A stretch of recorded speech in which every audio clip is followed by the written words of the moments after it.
कि लेमडा से मुराद क्या है, वो वेवलेंथ है, और एफ क्या है, एफ फ्रिक्वेंसी है। सो एफ से क्या मुराद है, एफ फ्रिक्वेंसी है। सो अगर आपको एमसीक्यूज दिया जाए, अस्सलाम वालेकुम, hope so all of you are doing well. आज की इस वीडियो में इंशाल्लाह हम Pakistan air force test preparation MCQs के पार्ट नंबर 9 को डिटेल के साथ डिस्कस करेंगे। तो चले आइए अपने वीडियो को स्टार्ट करते हैं।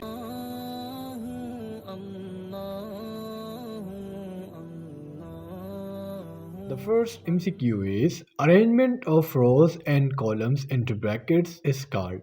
तो मैं आपको मैथमेटिकली समझाने की कोशिश करता हूँ। ये आपके पास ब्रैकेट हैं, ठीक है, और ये एक ब्रैकेट ये है।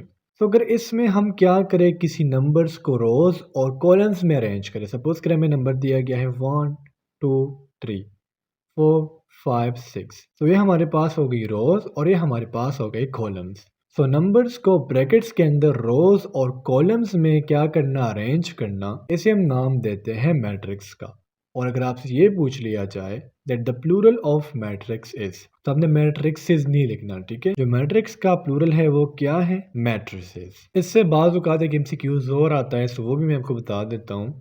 बाज़ औक़ात एमसीक्यूज़ ऐसे आ जाता है कि आपको एक मैट्रिक्स दिया होगा और आपने उसका फाइंड करना होता है ऑर्डर। सो ऑर्डर हमारे पास बराबर होता है रोज मल्टीप्लाई विद कॉलम। सपोज करें हमें एक दिया गया है 1 2 3 4 5 6। कितने रोज है, 1 2, कितने ब्रैकेट से 1 2 3, सॉरी कॉलम्स, ठीक है। सो रोज कितनी है 2 और कॉलम्स कितने हैं 3। सो 2 बाई 3 इसका क्या है, ये इसका ऑर्डर है। Q number 2 is that type of angle which contains one complementary angle is called.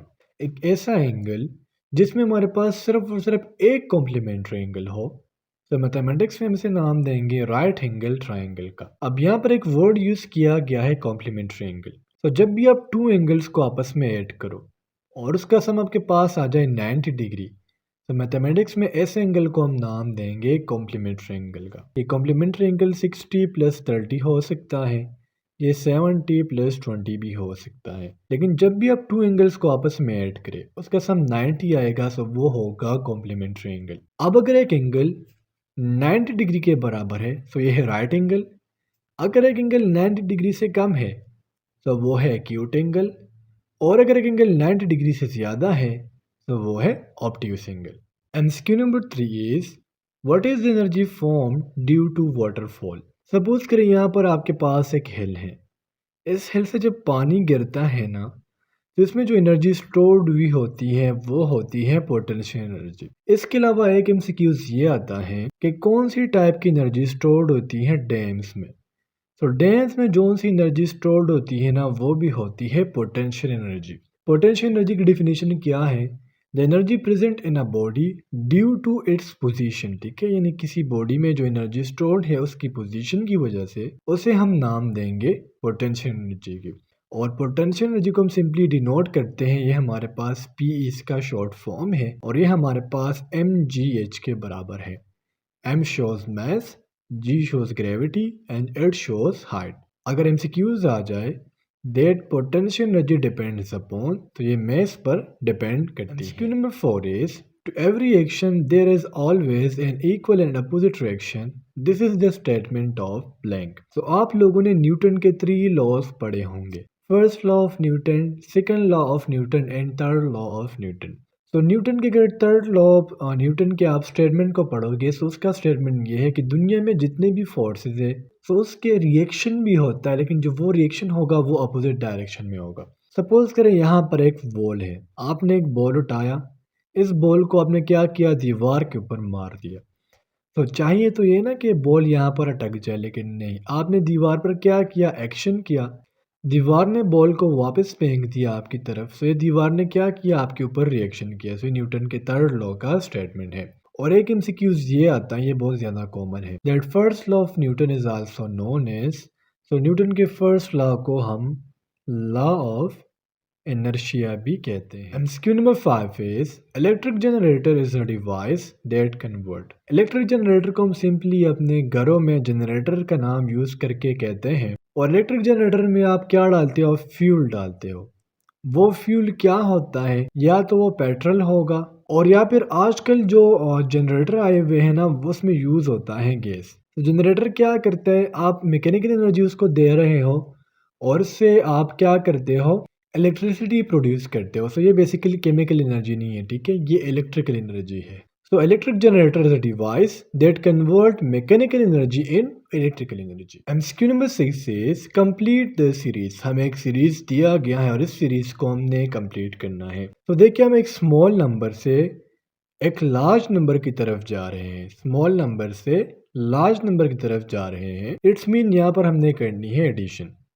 तो देखिए अगर हम 6 में 4 ऐड करेंगे तो क्या आएगा 10, 10 में 4 ऐड करेंगे आएगा 14, 14 में 4 ऐड करेंगे तो क्या जाएगा 18। MCQ number 7 is if 3 multiply by 4 is equal to 14, 5 multiply by 6 is equal to 33, 7 multiply by 8 is equal to 60, then 8 multiply by 9 is equal to. तो यहाँ पर हमने बेसिकली 2 फिनोमेनास करनी है। मल्टीप्लिकेशन ऑलरेडी शो हो रहा है, इसके पीछे क्या हो रहा है, साथ साथ एडिशन भी हो रही है।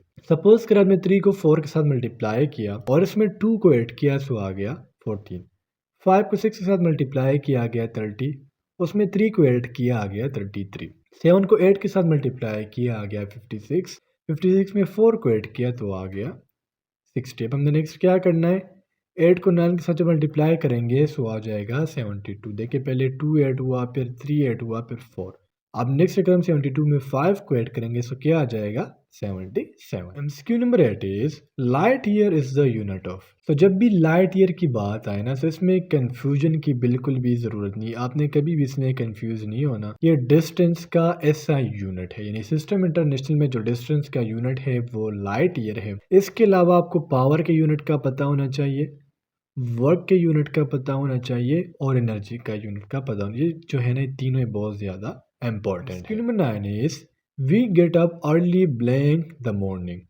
तो मैंने आपको काफ़ी वीडियोस में बताया है कि आपने पार्ट्स ऑफ स्पीच को लाजमी से प्रिपेयर करके जाना है और फिर इसमें मैंने आपको बताया था कि आपने जो प्रीपोजिशन है ना वो आपने थोड़ा सा डिटेल से पढ़ने होंगे, preposition of time, preposition of place and so on. इसके अलावा दो हमारे पास, एक है सिंस और सिंस के अलावा एक है आफ्टर। ये दो भी बहुत इंपॉर्टेंट है और ये आप लोग थोड़ा सा देख लें। और इसके अलावा आर्टिकल्स, ठीक है, आर्टिकल्स भी बहुत इंपॉर्टेंट है।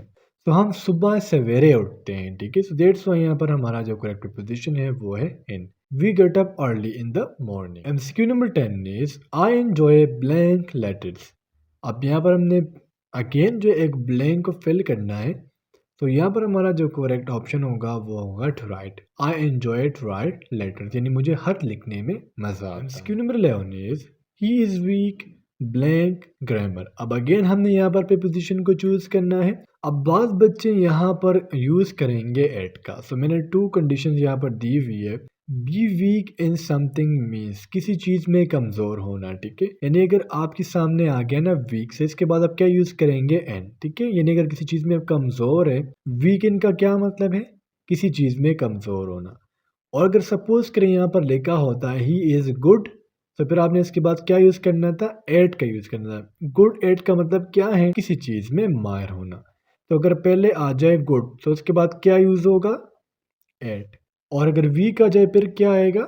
MCQ number 12 is which expression holds good for wave velocity. तो यहाँ पर बेसिकली क्या है, वेव का आपसे सिंपली पूछा जा रहा है। जो वेव वेलोसिटी है ना, वेलोसिटी सिंपली हम किस चीज़ से डिनोट करते हैं, वी से डिनोट करते हैं। तो यहाँ पर देखिए आपको और भी ऑप्शंस दिए होंगे, लेकिन इसका जो बेस्ट एक्सप्रेशन है आप कह सकते हैं, जिसके लिए बेस्ट इक्वेशन है वो क्या है कि वी हमारे पास एफ और लेमडा के बराबर है। जो आपको ऐसी चीज नजर आ रही है क्या, ये लेमडा है। लेमडा क्या है, lambda refers to the wavelength. Simply आप कह सकते हो कि लेमडा से मुराद क्या है, वो वेवलेंथ है। और एफ क्या है, एफ फ्रिक्वेंसी है। सो एफ से क्या मुराद है, एफ फ्रिक्वेंसी है। सो अगर आपको एमसीक्यूज दिया जाए that an expression v is equal to F over lambda, इसमें एफ से क्या मुराद है, सो फ्रिक्वेंसी, और लेमडा से क्या मुराद है, wavelength. Question number 13 is the triangle where all sides is different in length is called blank triangle. तो यहाँ पर आपको ये ट्राइंगल नजर आ रहे होंगे, एक ये है, एक ये है और एक ये है। आप इस ट्राइंगल को देख लें, एक का साइज जो एक साइड 8 सेंटीमीटर है, दूसरा 7 सेंटीमीटर है और तीसरा 9 सेंटीमीटर है। तो ये इसको फॉलो कर रहा है। एक ऐसा ट्राइंगल जिसमें तीनों साइड्स डिफरेंट होंगे, ऐसे ट्राइंगल को हम नाम देंगे स्केलियन ट्राइंगल का। अब इसको देख ले, इक्विलैटरल को, ये भी 9 मीटर, ये भी 9 सेंटीमीटर और ये भी 9 सेंटीमीटर। सो एक ऐसा ट्राइंगल जिसमें तीनों साइड्स आपस में इक्वल होंगे, वो कौन सा ट्राइंगल होगा? वो होगा isosceles. The triangle where all the sides are equal, it is known as equilateral triangle. Okay sorry, ठीक है, ये आइसोसेलेस नहीं होगा, ये इक्विलेटरल होगा। और यहाँ पर आप तीसरे नंबर को देखें, एक है 8 सेंटीमीटर, दूसरा भी 8 सेंटीमीटर, लेकिन तीसरा 9 सेंटीमीटर। तो मैं आपको तीनों एक दफ़ा फिर बता देता हूँ। अगर एक ट्राइंगल के तीनों साइड्स आपस में क्या है? डिफरेंट है, तो वो होगा स्केलीन या सेलीन से बाज़ लोग कहते हैं। एक ऐसा ट्राइंगल जिसमें तीनों साइड्स आपस में बराबर होंगे वो होगा इक्विलेटरल। और एक ऐसा ट्राइंगल जिसमें टू साइड्स आपस में इक्वल हो और एक डिफरेंट हो, तो वो होगा isosceles. Question number 14 is the antonym of ductile. तो डक्टाइल का मतलब होता है नरम, ठीक है। और एंटोनिम मैं आपको प्रीवियस वीडियो में बता चुका हूँ ना कि सिंपली उर्दू में जो मुतज़ाद अल्फाज होते हैं, ठीक है, सुबह शाम दिन रात, तो इसे हम इंग्लिश में एंटोनिम का नाम देंगे। और इट इज़ प्लीज़ ये एंटोनियम नहीं है, you can pronunciate is antonym, okay. और डक्टाइल का जो एंटोनिम है वो है rigid. MCQ number 15 is a device used to measure potential difference is called। तो एक ऐसा डिवाइस जो पोटेंशियल डिफरेंस को मेजर करता है वो है वोल्टमीटर। और एक ऐसा डिवाइस जो करंट के प्रेजेंस को मेजर करता है वो है एम। तो स्टूडेंट्स, ये थे आप लोगों के आज के MCQs। होप सो आपको तमाम MCQs क्लियर हुए होंगे। नेक्स्ट वीडियो में मिलते हैं। अल्लाह हाफिज़।